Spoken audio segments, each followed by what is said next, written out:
Hello, my name's Olurotimi Osha. I like talking about American presidents. Today, I'm going to be discussing the rebuttal to the Declaration of Independence, which had been written by Thomas Jefferson, who went on to become our third US president. Now, there was actually a rebuttal to the US's Declaration of Independence. Officially, the British government ignored it, right? They ignored the declaration written by the Americans. However, they secretly commissioned a guy called John Lind, right? So John to write a rebuttal. So John Lind wrote a pamphlet. He was a barrister. Uh, who wrote over 100 pages, a pamphlet or so, and invited a friend of his, and significantly invited a friend of his known as Jeremy Bentham. I've talked about Jeremy Bentham. I'll talk more about him. And Jeremy Bentham wrote what's called a short review of the Declaration. And so that's what I'm going to quickly read from the opening paragraph, and then I will discuss it further. So bear with me. Let me just quickly read the opening paragraph as I did, in an earlier video with the Declaration of Independence. So, in examining the singular declaration, I have hitherto confined myself to what are given as facts and alleged against His Majesty and his Parliament in support of the charge of tyranny and usurpation. Of the preamble, I have taken little or no notice. The truth is, little or none does it deserve. The opinions of the modern Americans on government, like those of their good ancestors on witchcraft, would be too ridiculous to deserve any notice, if, like them too, contemptible and extravagant as they be, they had not led to the most serious evils. In this preamble, however, it is that they attempt to establish a theory of government, a theory as absurd and visionary as a system of conduct in defense of which it is established is nefarious. Well, nefarious is a strong word. Nefarious, of course, means evil, very wicked, right? So you can see he starts off, uh, he's got the cudgels here. So, so that's the preamble of what's known as a short review of the Declaration. It was written by Jeremy Bentham. Jeremy Bentham was a young barrister at the time he wrote this. He was not yet 30 years old. Barrister, so barrister or solicitor, barrister appears in court. That's what the British call their own lawyers, their practicing lawyers. In America, we call them attorney, right? So I'll just use the term lawyer, because lawyer subsumes everything. Like, in fact, I am a lawyer, even though I haven't taken the bar exam. In America, when you've taken the bar and you've been called to the bar, you're called an attorney and you're practicing, But everybody who's trained in the law, who's gone to law school, graduated, they're called, you could call yourself a lawyer. So in England, they call themselves barristers. So I'm just going to be using the term lawyer in this video, right? So Jeremy Bentham was a young lawyer. He went on to become known as the father of utilitarianism. I've discussed utilitarianism. I will discuss it further. So his essay was in the pamphlet written by John Lind, his friend. John Lind also was a lawyer as well. So so as he starts off, let me just quickly address his rebuttal. So he goes on to call the Declaration illogical. He says it is not logical, right? So Jeremy Bentham, this is very significant coming from Jeremy Bentham, because Jeremy Bentham had been a child prodigy, right? He started reading Latin at the age of 3 years old. So he was a genius. He's actually called the father of utilitarianism. Now, utilitarianism, I'll discuss later on. It's a very important philosophy. In fact, it suffuses a lot of our systems today in America, right? We've embraced utilitarianism to a great deal, and it has actually affected what the legal framework. So Jeremy Bentham, although he graduated from Oxford University at the age of 16 years old, he never practiced law. He decided instead he wanted to change the philosophy of law, the framework of law, which he did. And you see it affected our own legal framework as well. So Jeremy Bentham also, his acolyte, I've done an earlier video, it's very important. The father of his acolyte, the father of a guy who later went to advance utilitarianism further, I've talked about and I'm going to discuss further. That's John Stuart Mill. So John Stuart Mill's father, James Mill, was actually he was a secretary and follower of Jeremy Bentham, and it was from the notion of Jeremy Bentham that he actually influenced James Mill to give his son John Stuart Mill an unusual education. So they had planned it together to create this genius of a child, and in which James Mill would direct his education from childhood. And he never went, that's John Stuart Mill, he never had formal education. He never went into a classroom, right? And he became a genius. And so Jeremy Bentham was helped direct the education of John Stuart Mill as well. So Jeremy Bentham was born. He came from a very wealthy family. He was not an aristocrat, but he came from a very wealthy family. So this was an era in England when the capitalists, the industrialists were rising, right, because of the Industrial Revolution of 1750. So it wasn't the nobility, the landed owners, the lords. They were the ones who started the Industrial Revolution. It was the merchant class, the trading class from London and things like that, that actually, that gave the impetus to what came to be known as Industrial Revolution, where massive wealth was created, and of course this pushed out more colonization, and imperialism around the world. So Jeremy Bentham starts off, and he says that the declaration is not logical, right? He says it's not logical, and of course, you see, he calls it nefarious. Um, so let me start off by pointing out. Again, I want to create balance in this discussion. I want to, because I discussed. We normally laud the Declaration of Independence, and I had lauded it myself, talking about how it was very skillful. It's simple, it's clear, it's concise. It's very eloquent. It was eloquently written by Thomas Jefferson. But of course, it had weaknesses. And so now we're going to look at some of the weaknesses that, one of its detractors or its opponents, that's Jeremy Bentham, who was a very brilliant man. Of course, he was one of the leading geniuses of the 19th century in England. How he repudiates the Declaration of Independence. Again, he starts off by saying it's illogical. But as a caveat, let me quickly point out that the argument Jeremy Bentham uses, right, he devises what's called a straw man fallacy, right? Um, even though he points out the illogical inconsistencies and the contradictions in the Declaration of Independence, he doesn't mean that he himself was above logical fallacies as well. Something I noticed he did was he used a straw man fallacy in his counter argument, right? So in the Declaration, Thomas Jefferson actually points out 28 grievances. I know that historians normally focus on tax, as if tax was our only grievance, right? That the reason why the Americans fought the Independence War was because of taxes, and it's become cliche to say no taxation without representation. But that was not the only thing, and it was not even the largest thing. They listed 28 grievances. In fact, one of the grievances that was listed in the declaration was on immigration, right?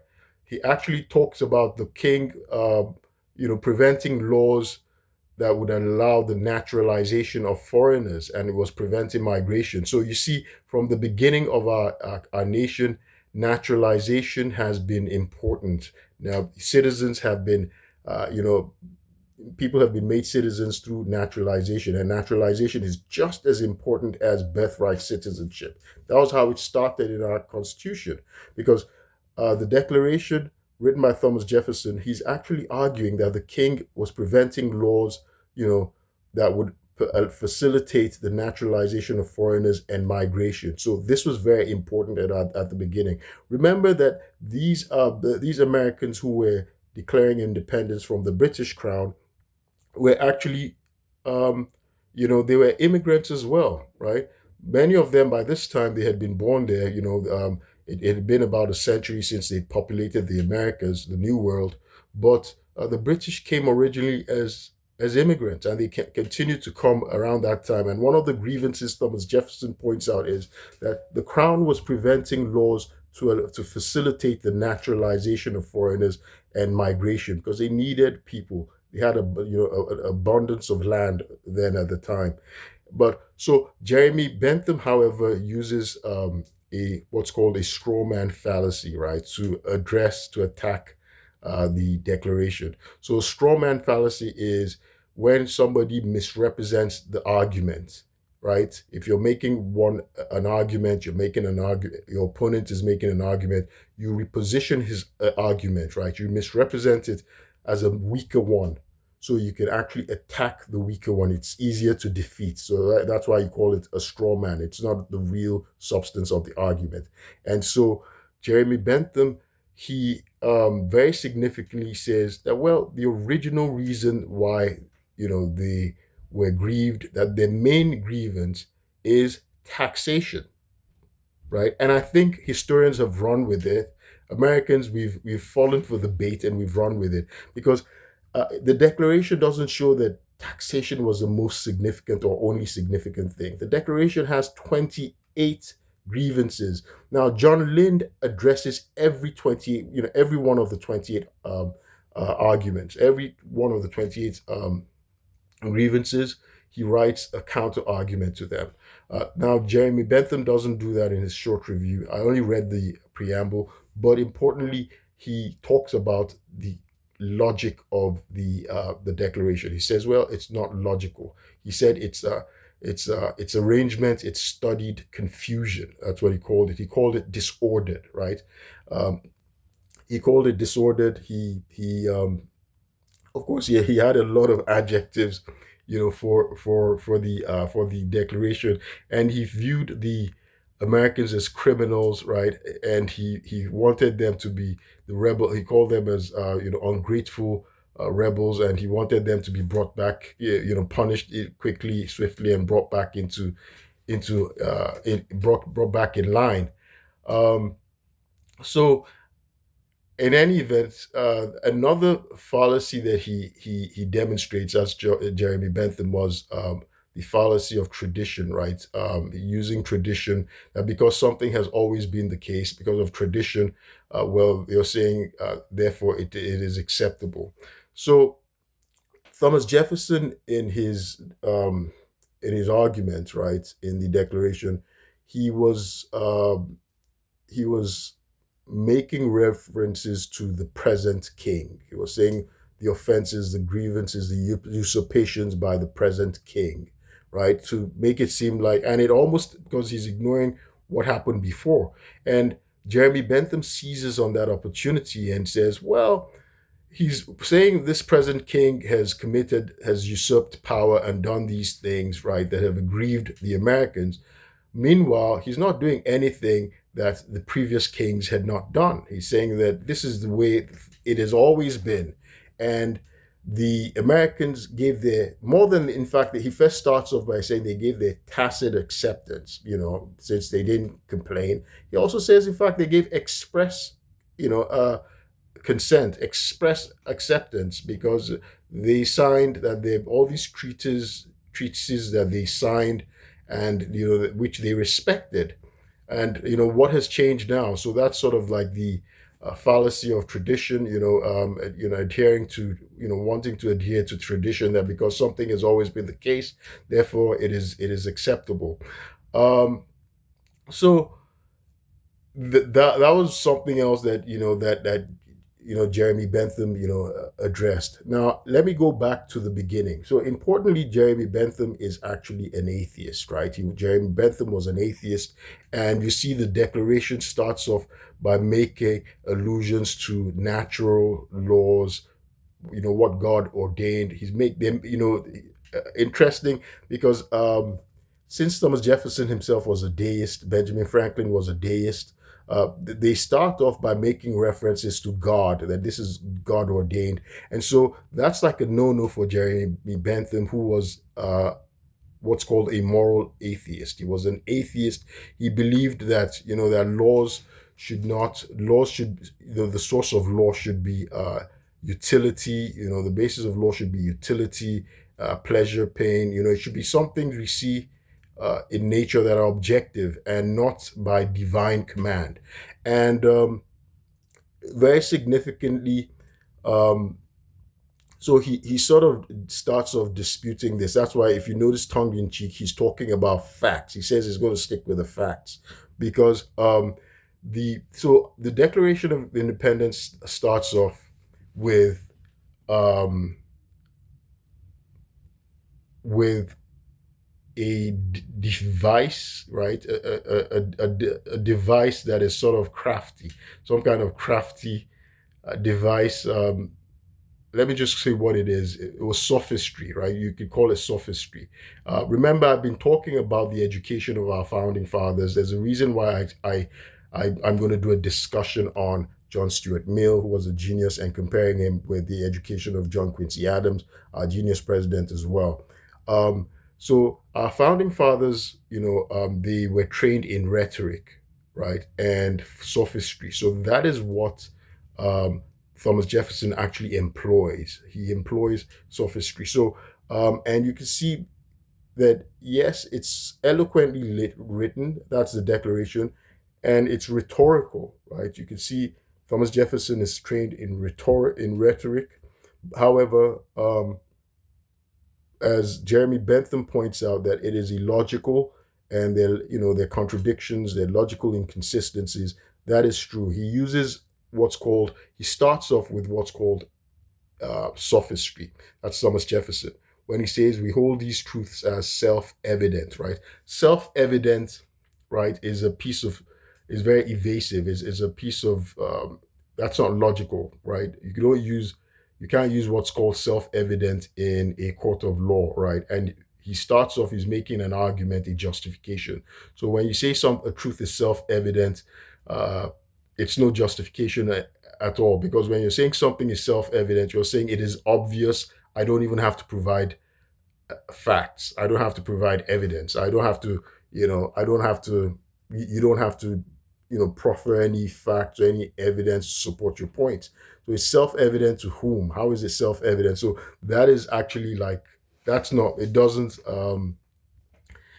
manifest, logic in it, right? It's not reasonable when you say something is self-evident in reality. So he starts off by saying we hold these truths as self-evident. So that's why Jeremy Bentham is responding in, tongue in cheek when he says he will address the facts, because when you say something is self-evident, especially to an atheist, he's like, how is it self-evident? I don't see it, right? He's done something, he's sidestepped the issue, he's using some kind of trick, and that's what's called sophistry. By the way, okay, sophistry is it's a form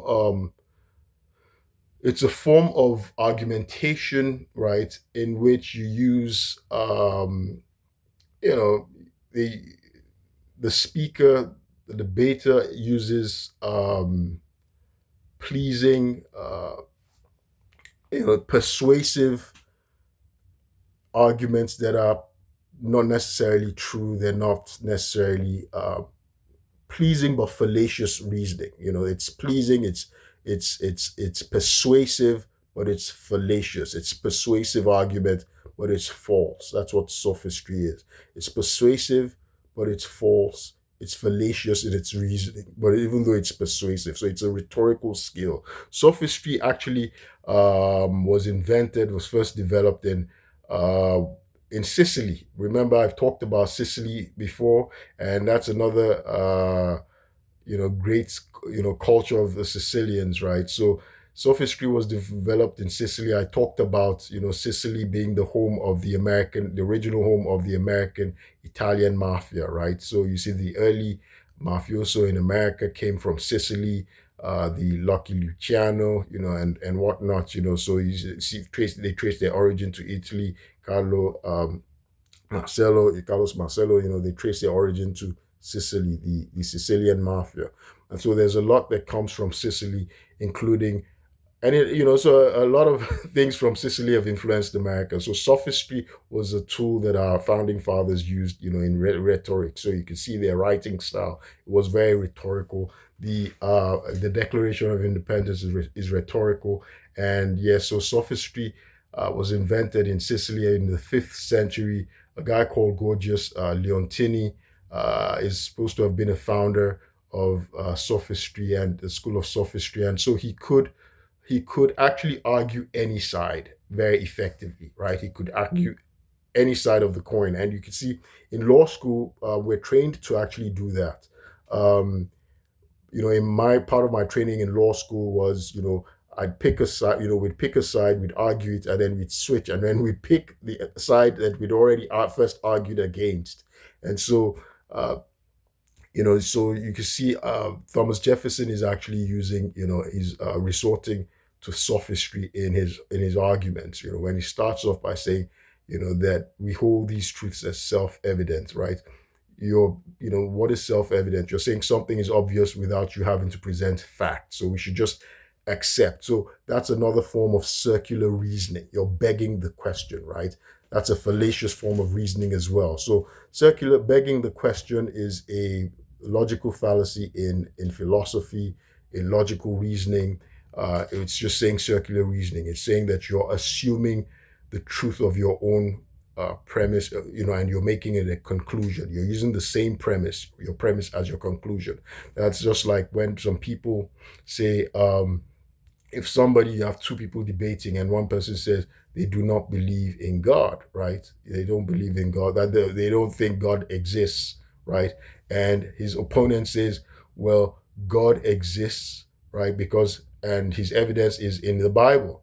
Who wrote the Bible? He's saying, well, that the Bible is divinely inspired, right? So that's circular reasoning. You're using the, your proof, your premise as your proof and your conclusion. That's circular reasoning, and that's sort of how the Declaration of Independence starts off when he's saying we hold these truths as self-evident, and that's why Jeremy Bentham, tongue-in-cheek, is saying, well, he was only going to address the facts, because that's not you haven't proved what you're saying is self-evident. And so Jeremy Bentham also goes on to dispute, in fact, he calls the declaration, he calls it the issue of natural laws and things like that. He calls it nonsense on stilts, right? He uses a number of adjectives. He calls it nonsense on stilts, and he also goes into the issue of uh, when the issue of equality, all men are created equal, that phrase, which is also in the preamble, all men are created equal.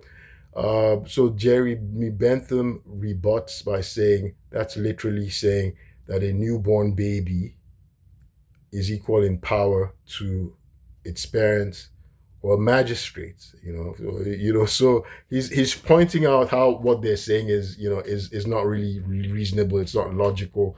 So that was a rebuttal of his. He's saying, well, when you say all men are created equal, you're literally saying that a newborn baby has the same power as a magistrate, right? And so that was his rebuttal. I don't know how anyone sees that. Something else he says, he calls some of the he calls them maxims. He calls them oxymorons, right? When you say something is an oxymoron, that's like you're using two contradictions, and you're putting them in juxtaposition, or you're putting them together as a principle. Just like when somebody says bitter sweet, right? How can something be bitter and be sweet at the same time? Bitter sweet, deafening, deafening silence. When something is deafening, you're saying that it's too noisy, but then you're saying silence as well. So he called the Declaration an oxymoron, and he specifically was saying what he was saying was an oxymoron was when Thomas Jefferson says that the purpose of government, that governments are instituted to secure the unalienable rights, right? that people are born with unalienable, they're born with unalienable rights, that they're inherent. So he's saying that's an oxymoron, right? That's Jeremy Bentham. He's rebutting by saying that's an oxymoron because he's saying that government, by when you establish a government, any form of government that is established necessarily limits the liberties of the citizens, right? And he's saying that the purpose of government is to alienate, right? When alienable, by the way, means infringement, right? To infringe. And he's saying that governments will infringe, because their purpose is to secure order and security in the land. And so they will take away liberties of people. An example, how does government infringe on our rights, naturally? For instance, if you have liberty and you want to play your music at night and scream, the government is going to punish you because you live in a society. It's a government that maintains order and security. So that takes away your liberty to scream, to do what you want to do. When the government wants to go to war and they force you into a draft, into the military, that takes away your liberty to say no, not to want to go to war, to want to preserve your life. Because if you go to war, if you agree to be a soldier, right, you're signing away your right to life. So Jeremy Bentham is pointing this out, that look, the institution of a government, that this is contradictory when the founding fathers are saying that, well, the purpose of government is to secure the unalienable rights of individuals, right? And the unalienable rights are liberty. They're saying liberty, pursuit of happiness and whatnot, freedom, and things like that. And Jeremy Bentham addresses that as saying that, look, that's an oxymoron. And he also says that it's also nonsense on stilts. He's saying that these idea of inherent rights and natural laws, he's saying, look, people aren't born with rights. That rights are legal constructs. He actually says this. Jeremy Bentham is saying rights are legal constructs, right? That are provided by the government they're born into, right? It's the government, it's the institution of a government that creates rights for individuals, that people aren't born with rights, And so you see, he's a logician, that's Jeremy Bentham, and you can see, how he's arguing, when he's saying that, well, you're saying people are born with rights. It's actually the government that institutes and enforces rights for individuals. Rights are just legal constructs, right? There's nothing inherent in rights. And he also, of course, he addresses the irony of the freedom that the Americans are saying that they are oppressed, that their freedom has been infringed on. And he's saying it's ironic that they themselves are infringing on the freedom of their fellow citizens. He's referring to the slaves, African slaves. So it's ironic that Jeremy Bentham doesn't refer to them as slaves. It's like he calls them their fellow citizens. That, well, your fellow citizens are actually in, their own rights have been violated. They've been separated from their families, and he refers to them as their fellow citizens. So you can see the thought in Europe. They're not thinking as in England. They're not thinking, which is the mother country. They were not thinking of the Africans, the Black American slaves, as 3/5 of a human being. They thought of them as the fellow citizens of the founding fathers, and saying that, look, you're saying that the king is infringing on your rights, but you have actually, you're holding people, you've violated people, right? You violated your fellow citizens, you've torn them from their from their families and whatnot. He lists all of these things. So so he's pointing out the contradiction, the hypocrisy. That's part of what he does. He's pointing out the hypocrisy, and maybe that's why we don't often talk about the the the rebuttal by Jerry B. Bentham to the Declaration. So because I guess it wouldn't make our Declaration and the founding fathers look so good, but it wasn't lost on the founding fathers, because you could see the things he talks about, right?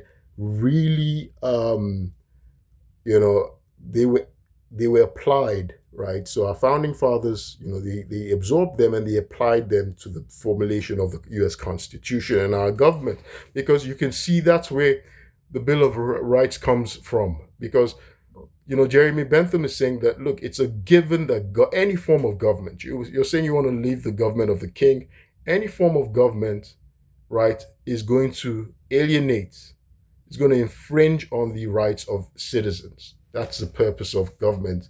What you're saying is contradictory. It's not, it doesn't happen in practice.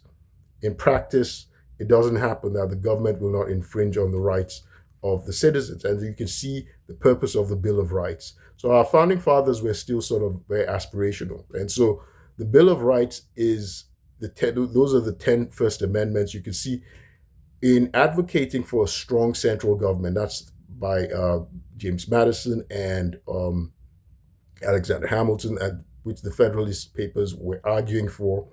They put limits on the encroachment by the federal government, right? They're trying to put these constraints, which Jeremy Bentham had actually argued in his rebuttal in the short review of the Declaration. He's saying that, look, the government, any form of government, is going to infringe on liberties. And so you see, when we devised our Constitution, they put these guardrails to check the infringement of the government. So our founding father, although we don't talk about it in America, our founding fathers did not dismiss the ideas, the arguments of Jeremy Bentham. So we did apply them in our Constitution. And I think it's also very significant because, Jeremy Bentham was pointing out in his rebuttal that, look, the founding fathers seem to be the Declaration of Independence is disingenuously saying what this present king has done, even though this king has not done anything different from what the previous kings have done for the past century, since the colonies were established by the king. It was a king that created these colonies. And the king has they've gone to war on behalf of the colonists. They actually fought powers in Europe on behalf of the colonists. And at this, nothing the colonists had acceded, right? They had acceded to the actions of the kings in the past. And this new king hasn't done anything different than his forebears, his predecessors had done, right? So significantly, I think that influenced our notions of getting a written constitution. So you remember the British actually don't have a written constitution. They don't like we do. We have a written constitution. And so Jeremy Bentham was referring to custom and tradition. That, look, and so that's part of their constitution, right? They don't have a written constitution. They have a variety of written statutes and laws, including the Magna Carta, disparate laws that have been written at different times. And they use tradition as well, common law, judicial decisions and things like that. But we now decided to change because, one of the arguments of Jeremy Bentham was that, look, you're saying this is a tyrannical, a tyrant who's usurped, powers and things like that. But this has always been the custom. And so he's referring that because one of the things about laws is, and we use that today, right? We use precedent. So even in laws of contracts, if you've been doing things by custom, by practice, then it's lawful. It's lawful. And really, it's one of the arguments that Jeremy Bentham was trying to make, that, well, this relationship between, the Americans and the British king has gone on for the past century, and there's never been an issue. And so you can see how that influences us, our framers, to decide to write down their constitution, to say there's a departure, because that was one of the things they were saying in the Declaration. They were saying that, look, they wanted to sever all relations with England and have a new beginning. And so we decide to write down our constitution. And the British don't have a written constitution till today. They don't have a written constitution. So we have a written constitution, right? So you could see that this review by Jeremy Bentham significantly influenced our system of government. And besides, his utilitarianism doctrine also influenced us. And I'll get into it and discuss what utilitarianism is about. So, but let me finish off with all the cudgels, all the his his attacks on the Declaration. Um, so, what else did Jeremy Bentham say? So, apart from the contradictions, he mentions the contradictions, and he talks about, because the Declaration, Thomas Jefferson was arguing about the punishments that the king had inflicted on the Americans, and he rebuts and he says that, look, the king has acted in self-defense, and he says, for instance, he cites an aspect that Thomas Jefferson points out. He says that he set the Indians, Native Americans, on Americans. Now, Thomas Jefferson, you can see his racism in the Declaration. He calls Native Americans savages. Well, Jeremy Bentham doesn't call them savages. He calls them, Indians, and he says that, look, uh, while Jefferson is saying that the British government set the Native Americans against them using a pejorative, a derogatory, racist term. Jeremy Bentham is saying that, well, it was the Americans that first incited the Native Americans against the crown, the British government. And he's saying that, look, they're not punishing the Americans, but they've acted in self-defense, and the crown has acted in self-defense. And so he's pointing out, again, like I said, there are 28 grievances. It's extensive. For instance, the British were already practicing impressment on the Americans. He pointed all these things out, and so Jeremy Bentham is addressing and saying that, look, the king is sort of like the ruler. He's the lawful authority over the colonies, and he's punishing. He's punishing and acting in self-defense and protecting other law-abiding colonists and things like that. So it's a very interesting rebuttal. It's very short. Of course, the Declaration of Independence itself is very short. On the modern PDFs that I have that I use, it's just 3 pages. Less, in fact, just 2 pages actually. And similarly,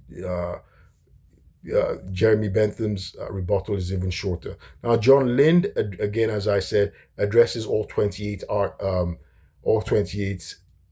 justifications or 28 grievances written by Thomas Jefferson. So he writes a counter argument to each one of the 28 grievances. So it's kind of interesting that the main thing that Jeremy Bentham was saying was that, look, this is illogical. And of course the reason that he's doing that is he's a genius. He's in his thinking. I had mentioned that I was going to give the background of Jeremy Bentham. So Jeremy Bentham was born to a wealthy family, very, very wealthy family. His father was a lawyer as well. He was extremely wealthy. And he was known as a child prodigy. He started reading Latin at the age of 3. He had mastered, Latin, Greek, a variety of, he had started, he had different, his father got him different eminent professors to teach him as a child. Eventually, he was sent to Westminster, some kind of boarding school, preparatory school, and he started Oxford University. He started the study of law at Oxford University at the age of 12, right? 12 years old. Became a student at Oxford, studying law at 12. He graduated at 16. He didn't like the study of law, so he was a genius. Everybody knew of his intellect as a child since he was a child. When he wrote the rebuttal, he was about 28 years old. He was not yet 30 years old. He wrote the rebuttal to the Declaration of Independence. I think Jeremy Bentham was born around 1748, and of course this rebuttal was in 1776, so he was about 28 years old, give or take. So he went on to devise, he decided he wasn't going to practice law, but instead he was going to change the legal framework of law. He wanted to change the philosophy of law. So in the past, right, law was very influenced by religion, right? It was highly influenced by religion, right? And Jeremy Bentham was one of the people who changed that. He wanted law to be separate from religion and public policy. And you can see America, our founding fathers in the Bill of Rights, we actually borrowed these ideas from Jeremy Bentham as well. Again, I'm going to get into the education of our founding fathers later on. So, Jeremy Bentham advocated for the separation of church and state. And you can see that in our First Amendment. We separated church and state, right? Jeremy Bentham wanted, the sources of authority, to be man-made, utility, things we can see, what gives us pleasure or not, and not to be by divine command, that not by superstition. He hated superstition. You can see his tongue-in-cheek because of the error that superstition and religion can create. And you can see when he starts off in his first paragraph in his rebuttal, you can see he's actually saying that he's talking about how the forebears of Americans were superstitious and how they handled, regarding their thoughts on witchcraft. It was referring to the Salem witch trials, right? So the Salem witch trials, you can read about that, or Salem witch trials. There's a great movie about it. You can watch it.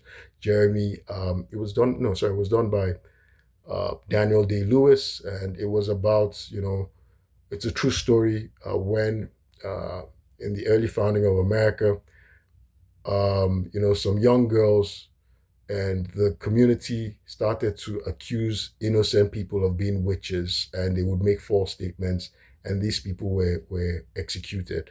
And there was this hysteria that went on. And so that's what Jeremy Bentham is actually addressing. It was, look, hey,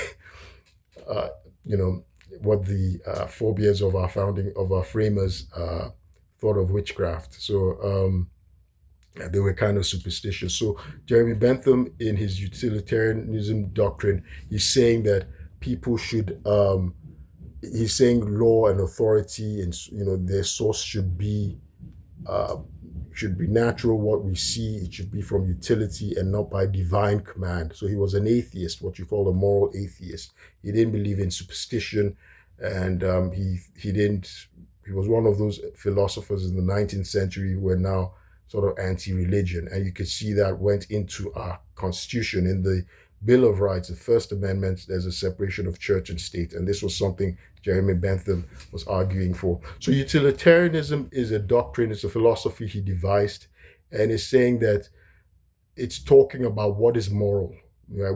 How do we judge something to be good or bad? And he's saying that whatever creates the greatest happiness for the largest amount of people is how we can judge something to be moral, to be good or bad. So it's called the happiness principle. So more happiness over pain, right? The notion of utilitarianism, of course, it's more elaborate, but the basic principle of utilitarianism is to increase happiness, to increase pleasure, and diminish pain, right? To diminish pain. And he had he was a reformer, and he had a huge impact on the penal system. And, he's known for his panopticon, right? He invented a panopticon. It wouldn't be applied until maybe over a century after, many years later. But the panopticon was, he was trying to reduce the cost of prisons, and he invented a prison that was circular, in which there was like a lighthouse where a guard would be, and it would be circular, and one guard can actually view every prisoner from that station or central station, right? That was circular. And even though, of course, one guard cannot see everything, well, he says that prisoners would self-regulate because they wouldn't know if the guard was looking at them. And so they would self-regulate, and it would reduce the cost of having guards in prisons. So that was just one of the many things he's known for. He's known for a lot of things. He had his body, when he died, true to his utilitarianism, he had his body embalmed, and used in what's called an auto-icon, so that his body could be viewed and examined later on. So, he was sort of eccentric. He never married, and as I talked about, that he was his one of his secretary was James Mill, who was the father of John Stuart Mill, and he was the one who encouraged him to give John Stuart Mill an unusual education because he himself had been a child prodigy.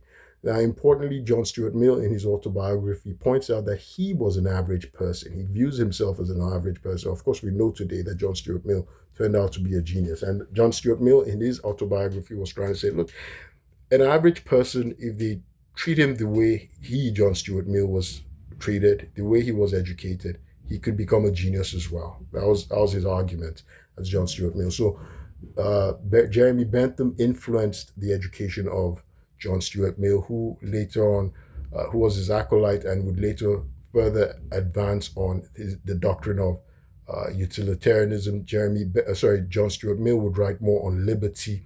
Now, Jeremy Bentham also, interestingly, he was one of those people who first advocated women's suffrage, right? Equality of women. He hadn't quite gotten there fully, but there are many things he had advocated, including animal rights, women's rights, and of course, in fact, he wanted homosexuality had been banned. He interestingly thought homosexuality should be made legal based on his utilitarian principle. And this was his argument. He said, look, the only people who would engage in homosexuality are people who enjoy it. So if people enjoy it, okay, let them, his utilitarianism principle was to increase pleasure, right? Reduce pain. It said the people who are engaged in it, it doesn't cause them pain. So let them engage in the activity. Because anybody who hates homosexuality would never engage in it, and homosexuals would not invite them to engage in it. So it doesn't cause them any pain. That the people who are engaged in it, it causes them pleasure. So, and his utilitarianism principle was to increase pleasure, right? And so he said, so it makes sense to make homosexuality legal because the people who engage in it, it gives them pleasure.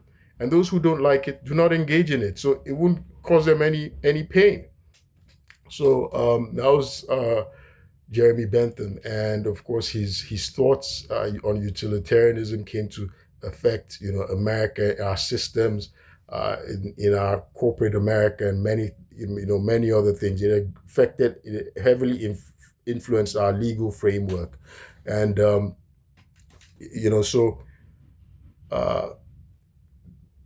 basically his rebuttal, even though it's unnoticed, historians, we don't really talk about the rebuttal of Jeremy Bentham or anything. In fact, the way I was initially taught was that the British government did not respond to the declaration, right?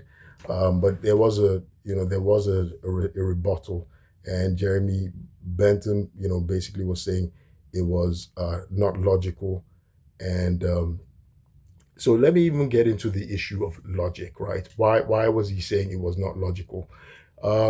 This video has gotten long, and so I will continue it in another video. But basically, let me quickly say that he was referring to the style. And our founding fathers, I've talked about, their studies in rhetorics, right? They used, Thomas Jefferson used sophistry. Sophistry is part of rhetorics, and in fact, the son of John Adams would become a professor of rhetorics at Harvard later on. John Quincy Adams was not, he was not one of the drafters. His father was, but of course, his father helped train him as a young person. And, he had those books on rhetorics, and, so his son, John Quincy Adams, would have taken after his father, in those rhetorical studies. So the document, the declaration, it was full of rhetorical devices, right? There's an invective, it's polemical, right? And because it was an attack on the king. It was saying what the king had done and whatnot. It tried not to offend the British people, but it was an attack on the king. And Jeremy Bentham is saying that, look, this thing is really not logically consistent. He called it disordered. He called it, its arrangements, studied confusion. And he called it an oxymoron. I've talked about why he said it was an oxymoron, the notion of unalienable rights and government. He's saying that, look, a government by necessity is going to infringe on the rights of citizens in order to do its job of establishing order and security. So he goes into those things, and of course he talks about the contradictions of people asking for freedom. In the meantime, they're holding their fellow citizens. They're impugning on the freedom and the rights of their fellow citizens. Of course, alluding to the slaves. And he went on to also talk about their attacks on Canada, right? And saying, that he said that it appears that the founding fathers consider that they're talking about laws, right, that aggrieve them, but they don't seem to apply these laws to others. They don't think others should have a right to these laws, to these protections. Rather, these protections that they're saying they've been denied have been usurped by the British, but they do these same things to others. Like, for instance, the attack on Canada, and it's saying that, do they think they're superior? And for instance, in their manner of holding, the slaves, their fellow citizens, denying the rights of their fellow citizens. And he's saying that, is it that these people think they're superior to others, right? So it's a very reflective, document. So you should study that document. It's called the Short Review, a short review of the Declaration by Jeremy Bentham. Um, in any event, let me stop here, and I will discuss further, the education of our founding fathers, and talk about, logic. Again, the Declaration is a very eloquently written document, right? But the style it uses is sophistry and it's polemical, right? So it's not necessarily very logical, right? So sophistry is some kind of device that people who are debating use, and they can use deception. Again, it's persuasive, even though it might be false, it might be fallacious. And our founding fathers were students of rhetorics, as I said. Um, so uh, let me stop here. It's been quite a while, and I will do a subsequent video and discuss more on, the way our founding fathers, the education of our founding fathers, because that's very important in our founding, documents, the documents they created, because they remain our North Star, right? The Constitution they devised, we still continue to use them 250 years after our founding, right? These are still our guiding documents. And indeed, they were logical. By the time the Constitution is very, it addresses, I guess, the weaknesses that Jeremy Bentham points out in the Declaration. Now, if if if our founding fathers had just said the obvious, and even Jeremy Bentham did not refer to that, well, indirectly he does, because he talks about how the king had protected the interests of the Americans, and the Americans had prospered in trade. They'd become very strong, right? He was talking about their wealth, how they had prospered because of the protection of the king and the support of the king, of the crown. And so something he didn't point out was, and which John Meacham points out in his Art of Power, is that, look, our founding fathers were very interested. It wasn't just taxation. That was trivial. They were very interested in the lands, in having access to the lands. They were aware that there was this vast ocean that separated the king and, the American lands, which he held like they were his, right? And if they broke off those shackles, right, if they were bold enough to break off those shackles, the prosperous American lands which laid west of the Mississippi River, right, would become theirs. They would have all this wealth to themselves. and if they could shake off the shackles of England. And so that would have been a more logical argument, right? If they had said, and it would have been more truthful, right? There would have been more veracity there if they'd said, well, we don't really need England. England is sort of a burden right now. They're constraining us from doing what we have a freedom to do, and that's accessing the land, the full wealth, and controlling the wealth of and resources of the American land and west of the Mississippi, west of the colonies, and making it ours, right? So uh, that would have been, well, in Latin, the phrase is uh, fortuna favet fortibus, right? Fortuna favet fortibus. That's fortune favors the bold. So I guess maybe Jeremy Bentham wanted our framers to come out and just state why they really wanted to shake off, their shackles, right? That if they could just fight to break off the shackles, they would have all the resources of the rich American land at their disposal. So fortuna favet fortibus, fortune favors the bold. I think the founding fathers were seizing the day. Carpe diem. My name is Olurotimi Osha. I like talking about American presidents. Today I was just discussing the rebuttal to the Declaration of Independence, which had been written by Jeremy Bentham, the father of utilitarianism. Of course, the Declaration was written by Thomas Jefferson, our third president. I also draw attention to the color of law violations, which I've suffered, manifesting in deprivation of rights in Montgomery County, Maryland, under a corrupt judge, Judge James Bonifant of Montgomery County, who's violated my constitutional rights.